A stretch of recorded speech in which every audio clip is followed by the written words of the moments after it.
So, legends, we get tons of questions on how we remove particular door handles from different models of car. Now, this is quite a new style one. This is a Mercedes EQC, electric vehicle, EV if you like.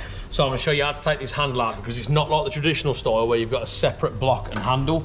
It's all one piece. Right, so first thing you're going to need is a Torx 20 screwdriver, long.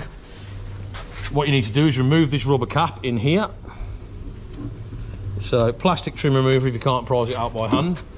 Put that to one side. Now in this hole, it's going to be very difficult to see on camera, you probably won't see it, but you slide it down and there's a Torx 20 screw. Once you've got it engaged, you start undoing that screw. So it's a good idea to hold the handle out whilst you undo the screw.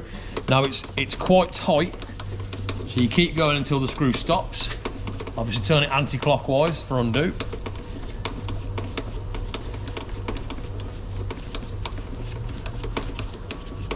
Now when it stops, you'll see there's a little blanking plate just behind the handle here. What you have to do is just prise this out. They're never in there very tight.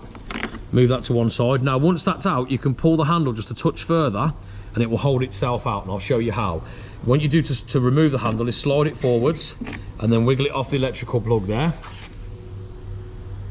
Now the reason it holds out, you get the camera in front of that, Dan. This is the handle mechanism here, top and bottom, and you'll see just above it here there's a little clip.